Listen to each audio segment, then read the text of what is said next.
We got a bidet!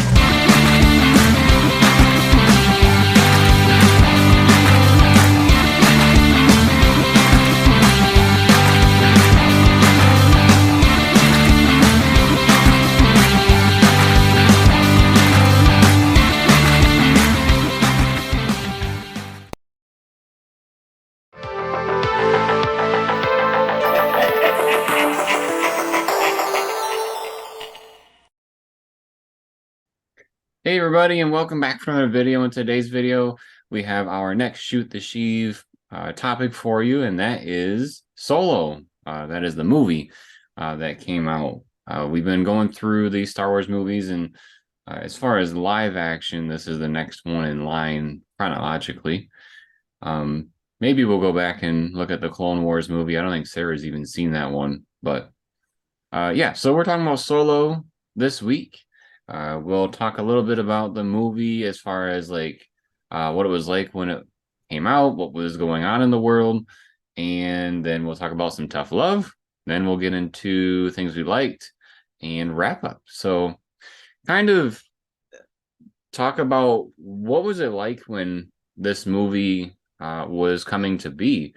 For one thing, we knew that Disney, when they bought Star Wars, that they were going to not only continue the episode movies, but they were also going to try to do some like origin type stories for different things. And I say it that way because it could be a thing or it could be a person. You know, with Rogue One, it was a thing. It was the Death Star plans, whereas Solo, it was about a person. So we knew about these different things that were in development, and Solo, I think, got an unfair handshake as far as the way that the movie was released. And what I mean by that is there was a lot of negativity that came out of the original directors that were supposed to take care of this movie. As far as like, you know, there was issues with it, I think, looking / feeling like a Star Wars film. And supposedly the lead actor, I think his name was Eldon. I have no idea how to pronounce his last name. The guy that played Han, supposedly he had some issues with trying to act like Han Solo, but there were other stories that said that Harrison Ford said he was spot on. So there is so much confusion about this movie that was in the media that before it was even released, it kind of was starting off on the wrong foot. Well, I remember too hearing that lead actor needed acting lessons during filming, which is not a good way to start. Right. Which is interesting because maybe that could be something that's normal for film, but we just don't hear about it. Or if it was like it was that bad that that it got out to the media. So that's probably another one that we really don't know the answer to, but it did add to the negative well-being of the film before it even came out.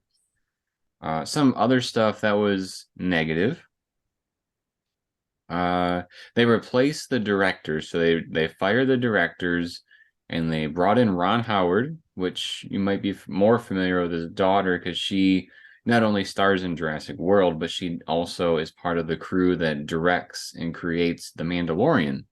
So, yeah, Ron Howard took over Solo and pretty much had to reshoot the entire movie from scratch. And just because, you know, all that is going through the media and it's going through our minds, people, including myself, felt a little unsettled about the release coming out. So what happened next is that we got The Last Jedi that came out, I think, in December of 2017. And what really drove the wedge for Solo is that The Last Jedi divided fans the most out of any of the Star Wars films. And because of that, people were starting to think, oh, well, if this is happening in this movie, then Solo has got to be terrible. Especially with all the stuff that people were hearing about it. And the biggest problem with that is that although yes, Disney did make a misstep with not actually properly planning out the movies for the sequel trilogy. But I would say that that really goes to Rian Johnson's fault because he wanted to just make Star Wars so different from what Star Wars is known to be. So I think by his experiment with something that is should be taken care of properly, Star Wars really had a shakeup, I would say, from that time frame because this led to many other things. And before we get to that part, a couple more things to talk about Solo in general. Some positive things that Solo was trying to accomplish. For one, so we got Last Jedi in December. Solo was supposed to bring the Star Wars movies back to releasing in May, because we all know May is the month of Star Wars, which makes sense. But because Last Jedi has such bad response from fans, and then Solo came out, and people took their negativity from The Last Jedi and projected it onto Solo, like probably grading it a little more harshly, so to speak. People started outbursting in the media saying Disney is releasing way too many Star Wars films when I'm sorry, it was one a year. Look at Marvel that has three or four. But they were saying that Disney is releasing way too much Star Wars in a year, which is ridiculous. And so The Disney limit does not exist, Jeremy. No such thing as too many. does not exist. The limits are in different directions. Um, but this led to so Solo was released, and then um, Rise of Skywalker came out the following year in 2019. So Disney made a Star Wars movie every year, starting with The Force Awakens, I think in 2015. I think, yeah, 2015. And then once The Rise of Skywalker came out, they put the kibosh on that for a good handful of time. We still don't have a new Star Wars film because of all this. It's because of you, the people on social media that destroyed our potential for more uh, Star Wars films that come out yearly, so to speak. I'm gonna challenge that for just a second, mainly because I don't know the answer to this. Do you think it's because of, well, it's probably a combination of these things, but do you think it's more because of fan criticism, or is it more because they've put more focus onto TV shows than movies? No, I think it was purely the fans. Because uh now that we have something successful like Mando that has come out, and then we had Kenobi come out where Kenobi was supposed to be a film series, but then the media put the kibosh on that and made a TV show. People now wish that Kenobi would have been the movie because it would have trimmed out all the junk that they put into the show that took away from the overall story. It would have made more sense to be a film as opposed to what we got. I did enjoy Kenobi overall, but I think I'd be lying to you if I didn't say that I believe it would have been a better movie than it would be a TV show. So, yes, I believe that it was the bad media that started from The Last Jedi and then rolled into Solo that caused all these issues. And not only that, because of what happened with The Last Jedi, J.J. Abrams had to basically pick up the pieces for Star Wars and do whatever he could within 2 years to get Rise of Skywalker out. And so, you know, Disney basically tripped, fell, got a concussion, and then is currently in the hospital, kind of a thing, indefinitely, just because uh, we still don't have a film. I think we're supposed to hear about a new film at Star Wars Celebration this year in April. Heavy rumors that that's going to happen. Um, but who knows? The Disney and Star Wars production as far as film and shows is kind of all over the place right now. And it really started with this part of Star Wars, the Last Jedi slash Solo era, so to speak, which is interesting because even though they tried to reestablish the release dates in May with Solo, they went back to the holiday with Rise of Skywalker. Probably because they needed more time to flesh out the film and post production and stuff. But yeah, all these things that they were trying to set up just went to the trash, unfortunately. Which I would be lying if I didn't say that myself.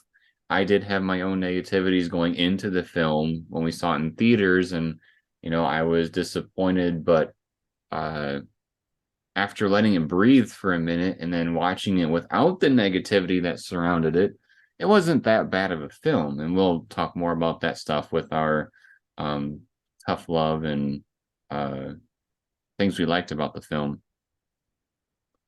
That's kind of what was happening surrounding the film. Sarah, is there anything that you remembered that's a little different?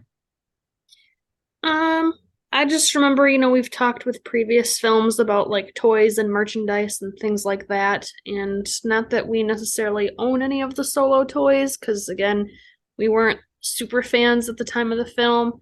Um, I do remember seeing a lot of merchandise with that Solo logo. It's kind of got the Star Wars writing, but it's a Solo instead. They pumped out a lot of toys for that movie. It was like the whole, I feel like I remember, and I'm probably over exaggerating, but I feel like I remember like a huge section of it compared to like what you see for Star Wars toys now. And I know there's no films out right now, but there's still a lot of TV shows, and the toy section has just shrunk immensely from what it was with this film. Um, I feel yeah. like Hasbro is more or less betting on selling like replica type stuff, like expensive things they could sell to adults as opposed to what can we sell to kids. And that's probably why the toy aisle has shrunk. There's a solid chance. I'm gonna blame some of it on supply chain too, just because it's not so much that the section shrunk, it's that there's a lot of empty spacing around those toys too. It never seems to be in stock either.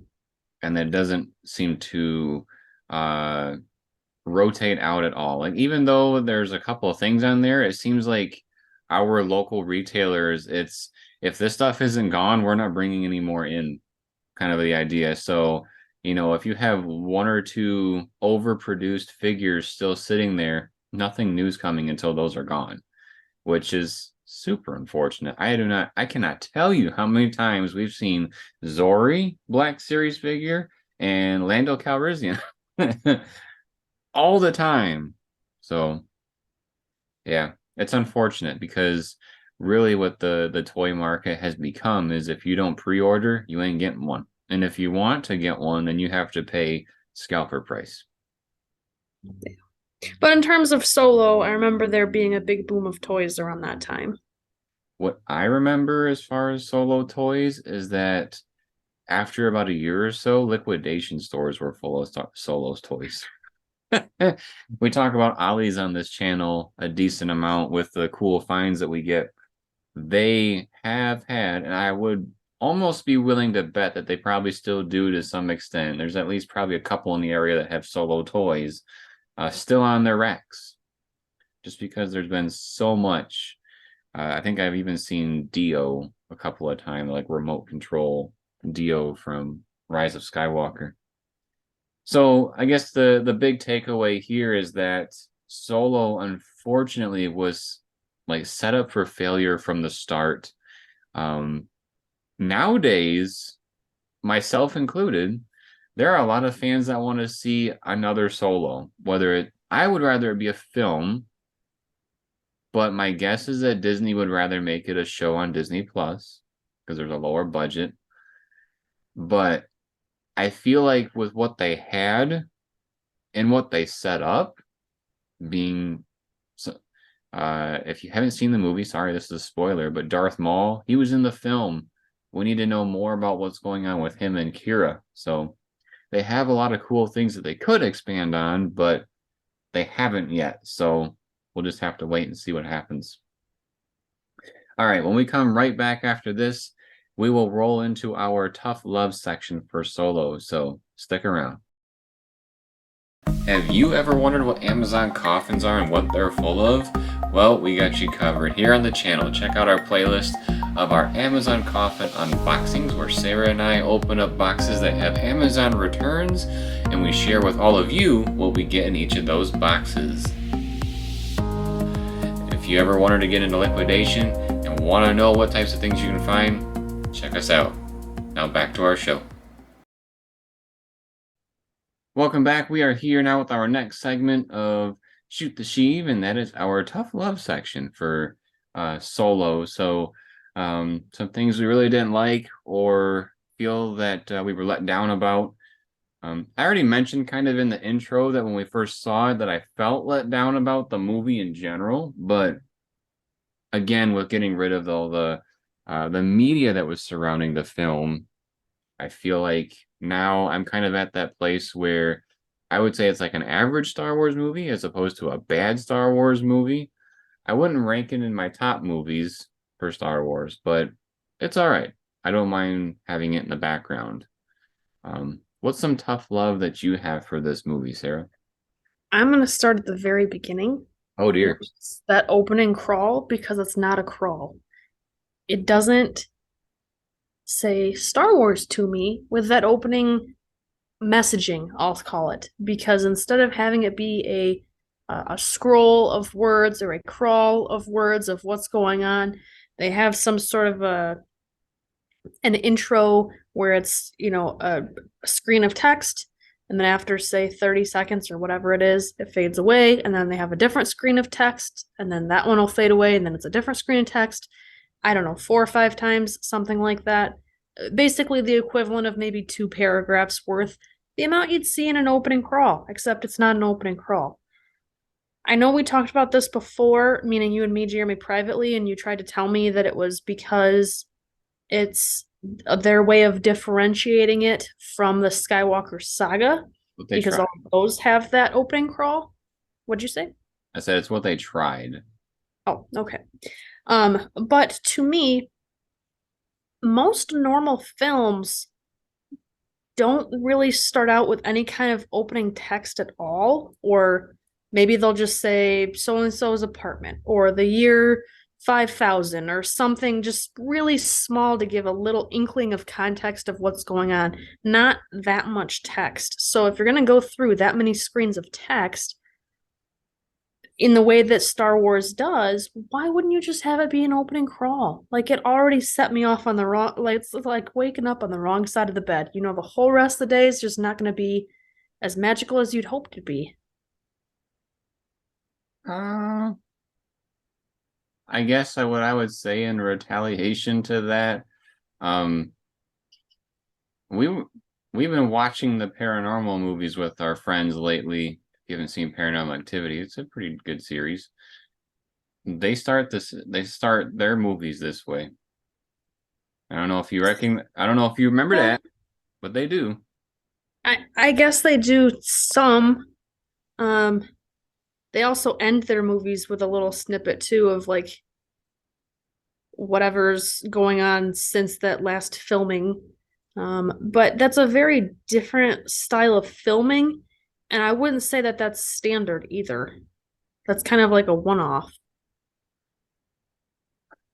This is a crazy rabbit hole we're about to go down if we're going to be talking like that, because when George Lucas first made Star Wars and he was even introducing the opening crawl, he almost got fined because he was being so different than everybody else. So Star Wars introductions are known to being different from the norm. So I don't know if I would say that it's wrong because it's different, because the whole point is that it's supposed to be. That's not what I was trying to get at. I meant more of if you're trying to differentiate yourself from the rest of the Star Wars movie franchise and you're trying to be more mainstream, that didn't really accomplish it for me.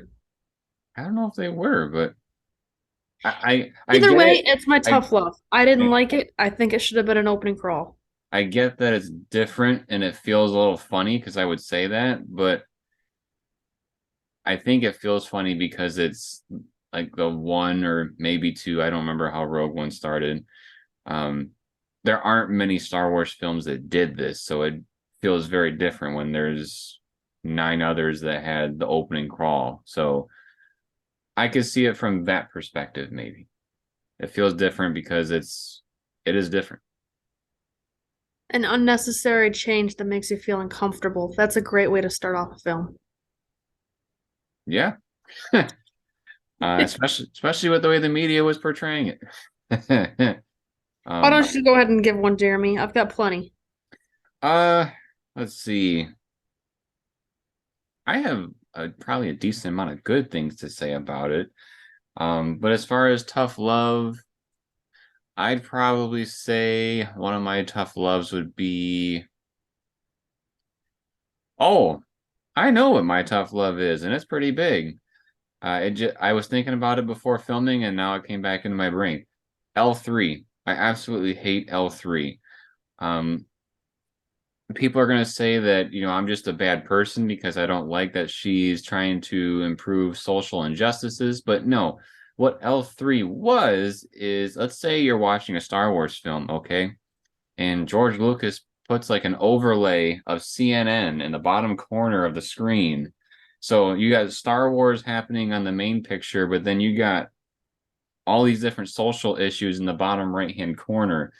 That's essentially what L3 was. It was just, hey, social injustice, Star Wars happening in the background, and really nobody cares about what L3 is saying. Hardly even the characters in the show care about what's going on. Even at one point, Lando is like, "Can you just stop that right now?" With when she was bickering at the like droid fighting thingy-majigger, which she would be very disappointed with battle bots if she knew what was happening in our world today.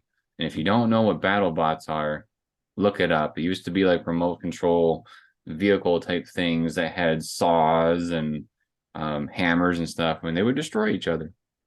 Um, but yeah, I really think that we came off of The Last Jedi, and it felt really funny that they were trying to like take up a lot of time with the animal thing on Canto Bite, and then people, myself included, were like, "Was that really necessary?" And then we get a whole 75% of a film that has this character in there that is nonstop doing these things.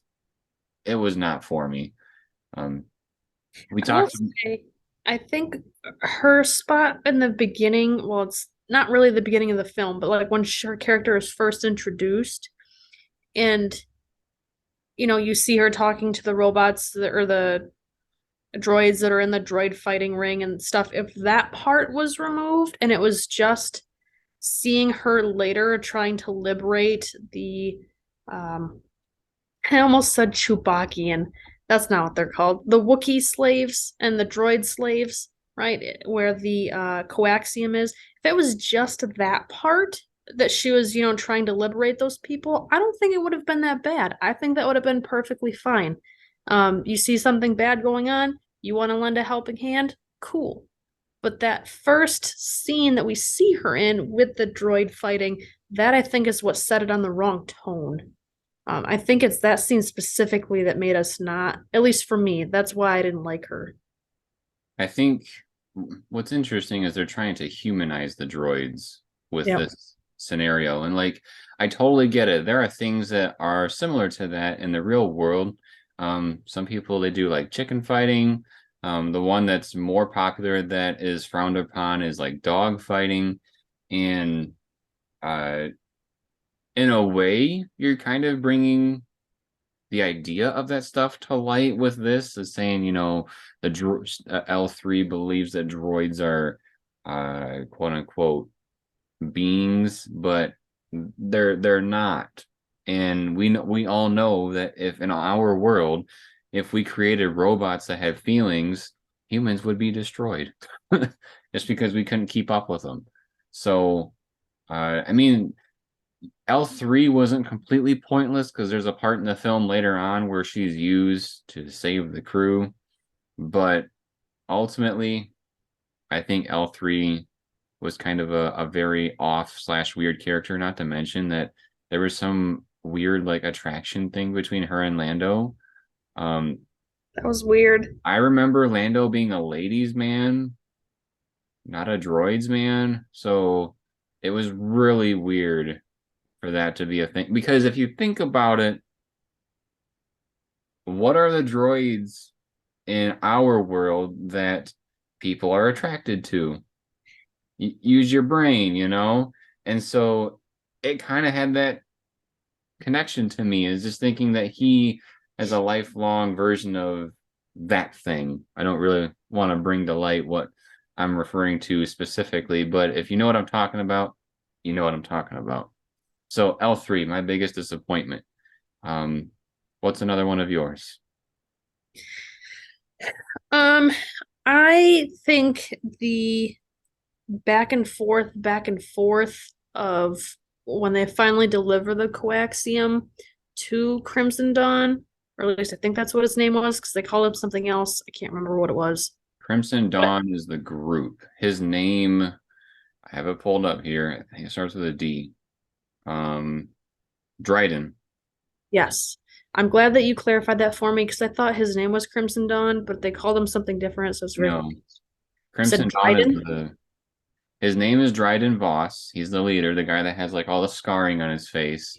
Crimson Yeah, Dawn is the organization. I gotcha. So aside from still not understanding that after watching the film, like I get it now that you explained it to me. I'm just gonna put that aside for a minute. The back and forth between you've got Han, Dryden, and then uh what is Woody Harrelson's character's name? Oh my Beckett. goodness. Beckett. Thank you. I kept wanting to say Bucket. No, not Bucket. Beckett. So they're delivering the coaxium, right? Like we finally got the refined coaxium. Here you go. And it's just a back and forth. I'm a double agent. No, I'm a triple agent. No, I'm a quadruple agent. Then you got Kira crossing into things, acting like she's going to kill Han, but then she really kills Drayden. Spoiler alert, sorry. Uh, how many different times did they change who's a double agent on who? Like it just was really excessive. I think they were trying to be smarter than what the scene really was. Like they were trying to make it this really impressive scene, but like you're saying, it was kind of a muddy scene. Well, like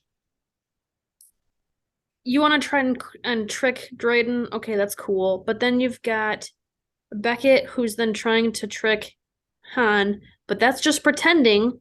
So he thinks, right? Because they meet outside later. Oh yeah, we're buddy buddy. But then Beckett's trying to trick him again. Like, okay, Beckett, I'm glad you died at this point. Spoiler alert. Spoilers are fine. If you haven't seen Solo by now and you're listening to this, that's your own fault.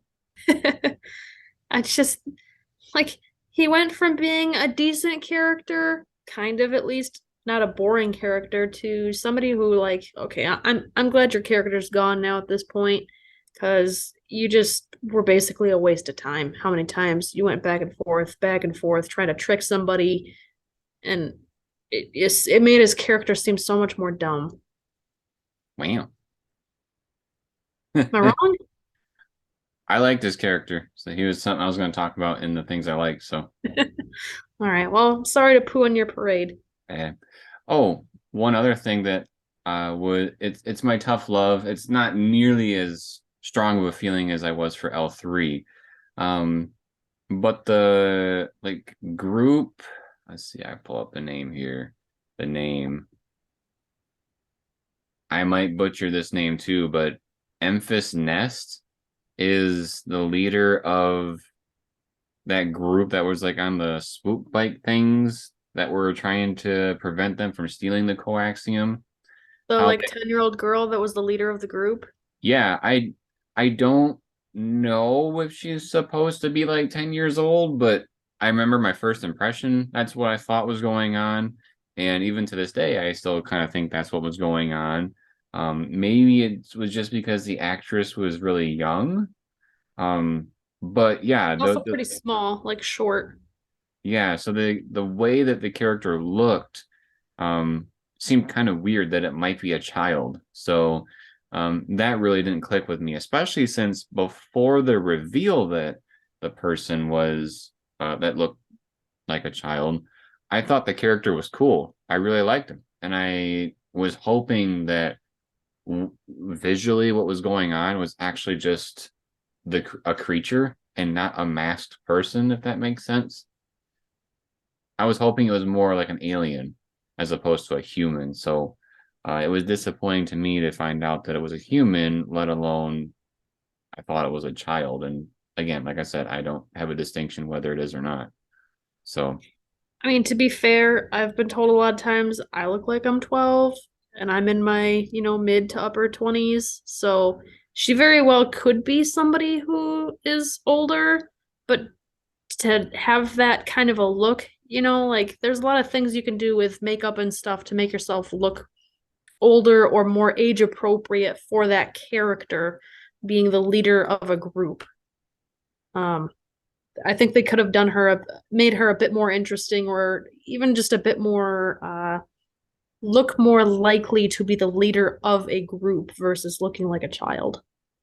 yeah, kind of reminded me of Horizon Forbidden West character, but uh, that's beside the point. Okay, so that was our tough love section. So when we come back, we're going to talk about some things that we liked about this movie. So stick around. Have you ever wondered what it's like to grow up during the prequel era? Do you wonder what type of merchandise was around then? How different was it than it is now? Check out our videos on this channel where we talk about the merchandise of The Phantom Menace and the merchandise of Attack of the Clones. They are here on this channel. The Phantom Menace is my first video ever on YouTube, so there's a special place in my heart for that one. So please, if any, check that out. Now back to our show. Welcome back. We are now here with the things that we really liked about the movie for Solo. I'll kick it off with saying that after, letting it marinate and whatnot, I actually think that the grand majority of the casting was well done. Thinking about Woody Harrelson, just like if I were to think of him as an actor and what type of character would I have him play, I felt like this was a perfect fit for him. Kind of like a crime sleazebag, maybe. He plays, I think, a good character for that. Um, we I do all like know, him as an actor. I know I gave his character some tough love earlier, but him as an actor, I think he does a good job. yeah, he's grown on me quite a bit. My dad used to watch a lot of shows with him in the past, and as a kid, I really didn't get him as a dude. But I think as I became an adult, I was like, you know what? He's not that bad. I think I like him. Another one, I think this casting was hoping to make Solo a little more, uh, give it a little boost, so to speak. And that was Amelia Clark for Kira. She did awesome with Kira. Like she was a very, very good fit. But it makes me wonder because she was doing so well with Game of Thrones that that's part of the reason why that they wanted to bring her in. Um, just because she was, fire and maybe she could bring that fire to Star Wars, which in my opinion, I think she did. Can you remind me what character she was in Game of Thrones? Khaleesi's. Oh, that's Khaleesi. Yeah. Oh, I did not remember that. Yep. We had Donald Glover. He was Lando for the show, and supposedly there's supposed to be a Lando show in development. Between him and Han, because those are really the two characters that we have that we remember from other movies where we're not using the same actors. So, we have the thoughts that we already have about these characters. We know how their mannerisms are supposed to be, how they're supposed to sound, so on and so forth. I think between the two big characters in this movie that had to be um, achieved is I think Donald Glover did the better job between him and Alden I don't know how to pronounce his last name, but he played Han. I think Donald Glover did a better job between the two. I think his the way he made his voice sound had the mannerisms of Lando quite well. I think he had the charisma of Lando in this movie. So I think Donald Glover did a really good job. As far as Alden for Han Solo, I will live and die by the fact that I think that Ashton Kutcher should have been playing a young Han Solo, but that's just me. But I think he did all right. Looking back at it, he did what he could with the script, in my opinion. So yeah, I think the casting was pretty well done.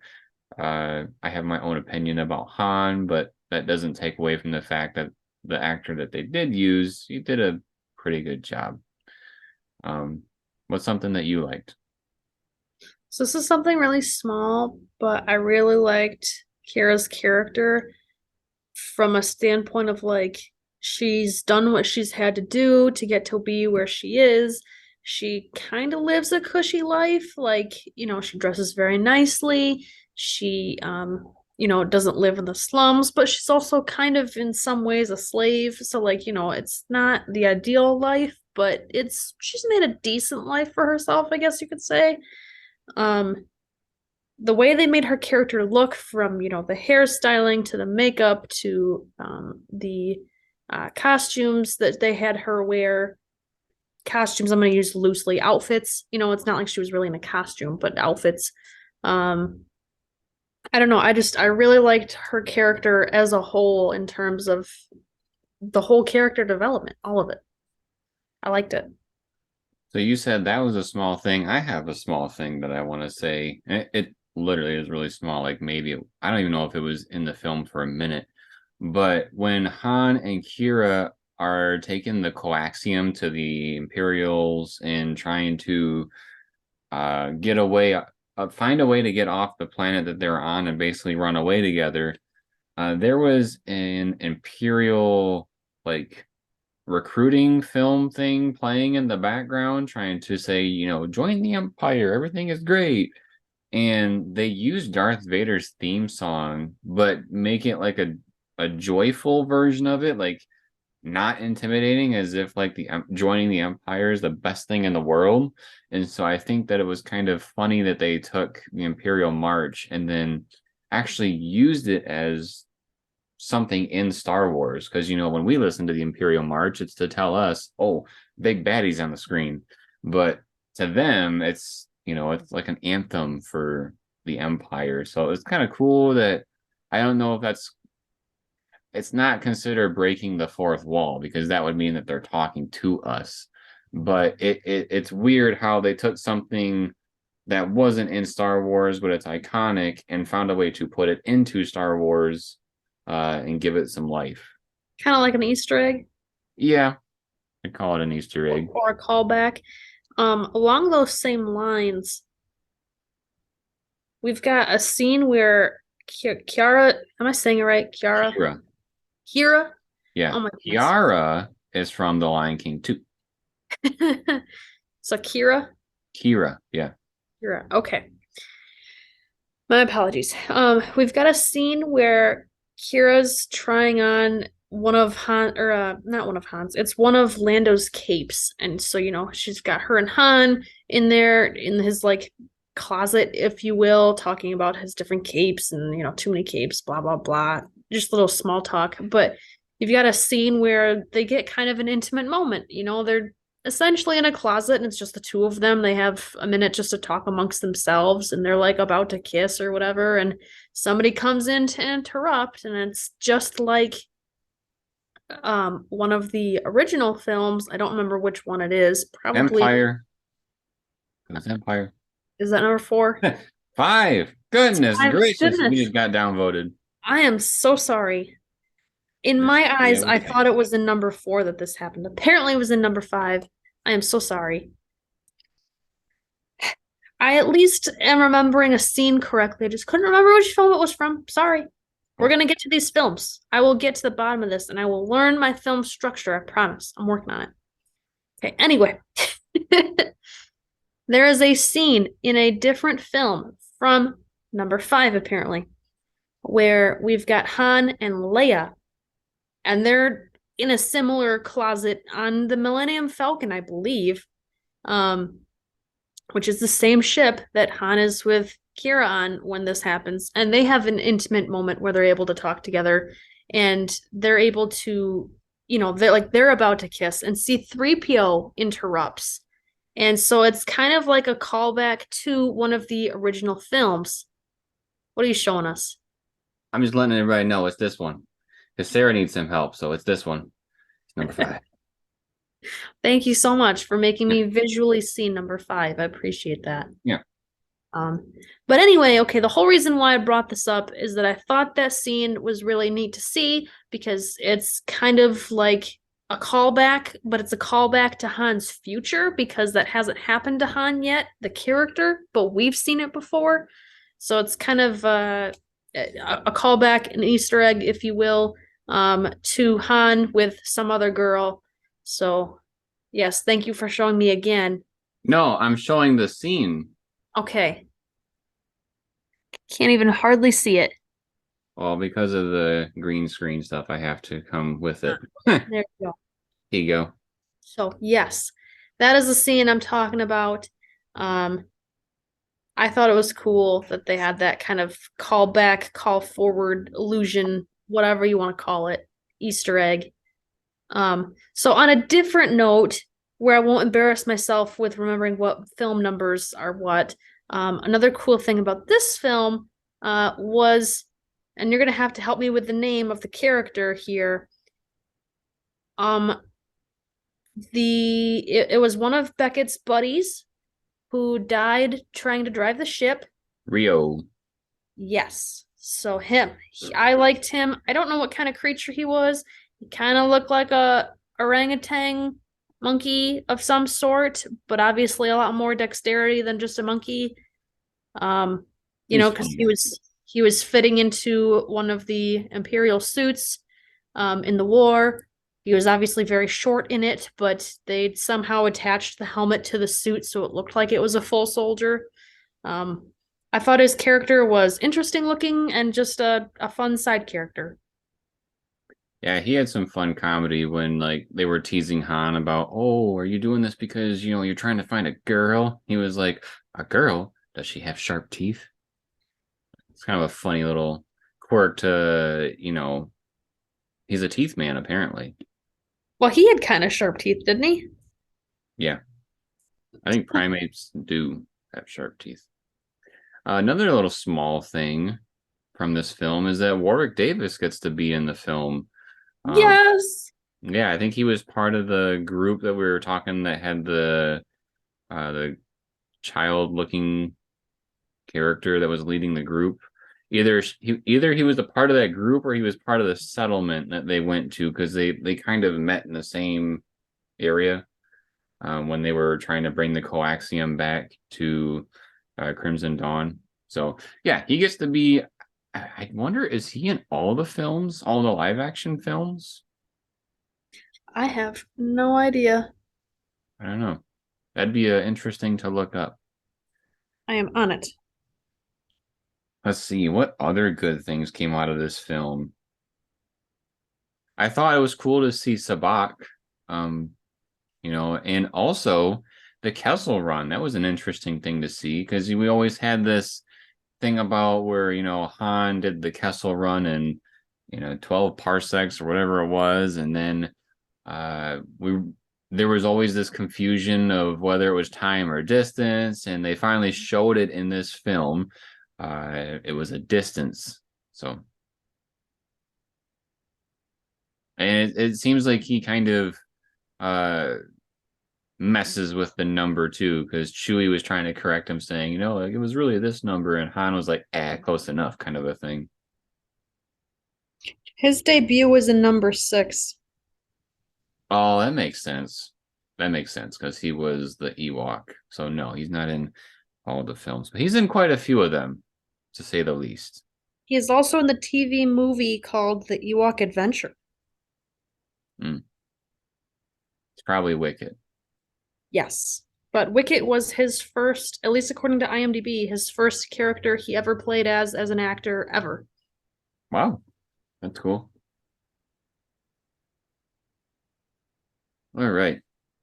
Well, did you have any other ones that you wanted to say for good on them?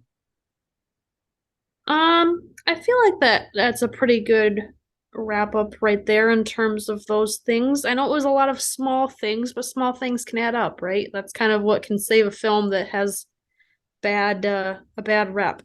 Yeah. One other good thing before we go into our last segment, it was cool to see Darth Maul, although it was in a way kind of pointless the way that they've been handling things. So I've heard there's some Crimson Dawn like comic book stories, so maybe it's fleshed out a little bit more in the comics, but as far as what was the significance in this film and is it going to go anywhere?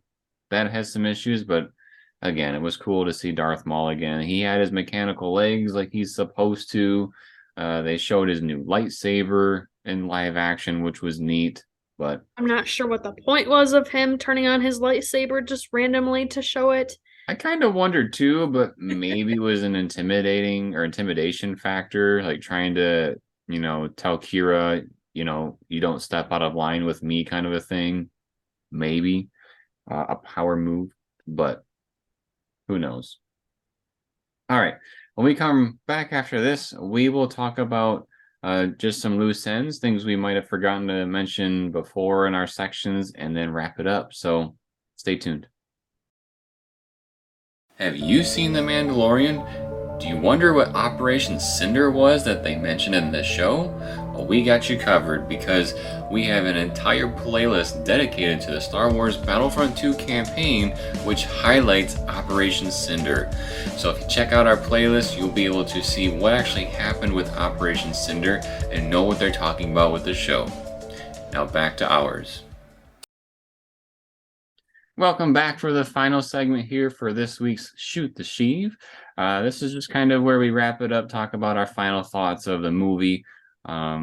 Sarah mentioned to me in the little break that there was something she wanted to say. So what did you remember you wanted to talk about? She looks I embarrassed. forgot already.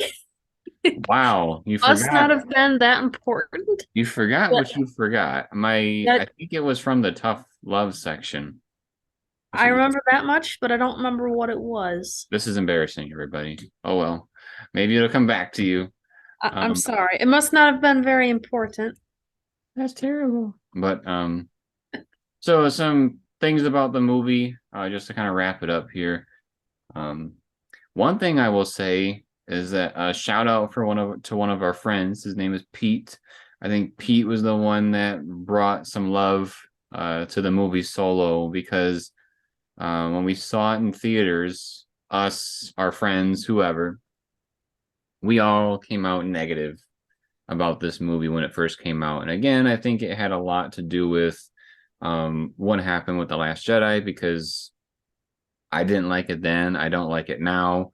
Um, but we really didn't have much time to breathe or understand that more Star Wars projects could be good coming out of Disney. Like it was like a backhand that we didn't recover from. um, but we watched the movie, all of us that didn't really care for it, with our buddy Pete, who hadn't seen it before. And after the movie, he told us that he actually liked it, and he was like bringing to light some different things of what he liked about the movie, and it kind of, at least for me, changed my opinion about it to be from being I don't want to see this movie again in my life to it's not that bad. I think it like I want a sequel. I want to see where they could go from. This movie had so many issues with development and trying to get it out on time that I think with proper timing and being able to write a proper sequel, have everybody on board and have it taken care of properly, who knows, maybe a sequel could be really cool. What if, Han got mixed into a job, which they did, leave like a little uh bit at the end that could imply a sequel. He was talking about a guy that was putting together a crew. I think he mentioned Tatooine because my guess was that it was Jabba. So like what if he did a job with Jabba and somehow got mixed into Crimson Dawn again and had to deal with Darth Maul? I mean, that would be crazy. So it would be interesting to see, a prequel character like Darth Maul get in the mix with an original trilogy character like Han, and how would Han deal with Darth Maul? So I don't know. It'd be kind of cool to see that kind of stuff played out, but time will tell. I know there's been a handful of things on social media of people saying we want a sequel, but there's been no word from Disney or the actors, so to speak, of any form of more solo content to come out.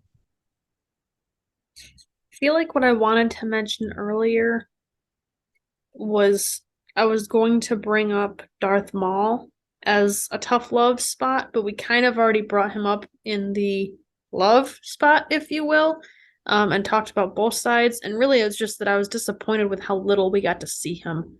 Um, he was cool to see, but it was so short-lived, and it would have been nice to see more. So, Yeah, I feel like when we watch these movies, but again, right before we do the podcasts, just so we have it fresh in our minds.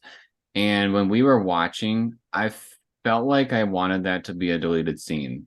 Like I wanted it cut from the film because it takes away from what's really happening. Um, because I feel like when we saw the movie, and then the one thing that we talked about with everybody else was, did you see Darth Maul? That was really cool. But not once did we talk about Han and the gang. So I felt like it took away from what we should have been focusing on. And I would say even the if Solo had a good reception from fans, I still think that Darth Maul would take away from it because there's really no plans to do anything with it right now. There's no reason to believe, from our perspective, that we're going to get another Solo, that Darth Maul is going to be involved, or that Darth Maul is going to be involved with even just Crimson Dawn in the future, aside from the comics. Um, he was brought up on screen, so he should be featured on screen again down the line. So, I had uh-oh, an epiphany. Sarah had an epiphany. Darth Maul was not what I wanted to bring up. Although I did want to talk about him, and I know we talked about him and stuff, and I totally agree with you. I do think that should have been a deleted scene because I feel like after seeing the movie, there was too much emphasis on what is he doing instead of the Han group. Um, but the part that I wanted to bring up that I had forgotten about and now I remember was Chewbacca. How did we go from they're in the cage together, with their ankles chained together, and Chewbacca doesn't understand common or basic English. And so that's why we've got Han doing his best Wookiee impressions, and kind of piecemealing his sentences together to get Chewbacca to understand what he wants. To fast forward to they're doing the job with Beckett. Let's say a month has gone by or something. I don't think a whole ton of time has gone by. Um, to now, Han is talking in Basic the whole time, and Chewbacca is talking in Wookiee the whole time, and they magically understand each other. It I seems Go it ahead. it seems like there was not enough of a time span for Chewbacca to learn how to understand English or Basic. I think he understood basic from before that. I think because And when they were on the Battle of Kashyyyk, Yoda was talking to him in basic, so he knows basic. I think what was going on there was that by Han speaking Wookiee, he was showing Chewbacca, hey, I'm not one of them, so let's team up together so we can get out of this. because they were in that little cage from the Imperial base or settlement, whatever you want to call that on the planet.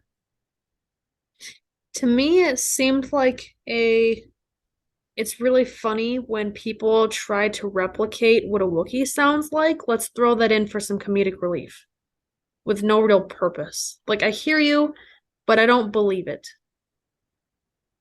That's why the United States is a beautiful place to be able to take what you want from it. Express your opinion, you mean? Yeah, we don't have to agree because we see that very, very differently. Um, yeah, I mean it's an interesting thing to talk about, to think about. Um, I think Chewie, even I think it only took the slightest thing from Han to have Chewie trust him, at least to get out of that cage, is because Chewie wanted out of the cage. Um, he needed just the smallest reason to believe that whoever's in there with him is not the Imperials just trying to pick on him. So once he noticed that Han wasn't quite exactly an Imperial, he was just down there for their entertainment as well, just as Chewbacca was for such a long time, that he was able to trust him to help him get out. Um, yeah, How do you feel about how he got his name, Han Solo? I think that was dumb. I'll flat out say it. I think that was really dumb. It would. I think it it it's not as dumb as what I'm about to say, but it kind of rivals the "they fly now" thing, where like Disney thought, "Oh, that's kind of funny and clever," but it really wasn't. If that makes sense. And you I know what else is right up there with that is Chewbacca. Well, that's too long. I'm not going to say that every time. Hinting at I'm going to start calling you Chewie. Yeah, I don't know. I feel like I could see that one more because just of who Han is, but yeah, there's a distinct difference between a Disney Star Wars film and a George Lucas Star Wars film, and I think it's starting to become very black and white to see those, um, especially with the more that we get. So, yeah, it was, and it's terrible because eventually it starts to become awkward and cringy. So, I don't want that in my Star Wars films. If it's going to be awkward and cringy, I want it to be um, almost for a good reason, so to speak. Uh, I don't know how to really describe that as far as Star Wars terms. I'm trying to think of what was awkward and cringy in Star Wars that I did like. But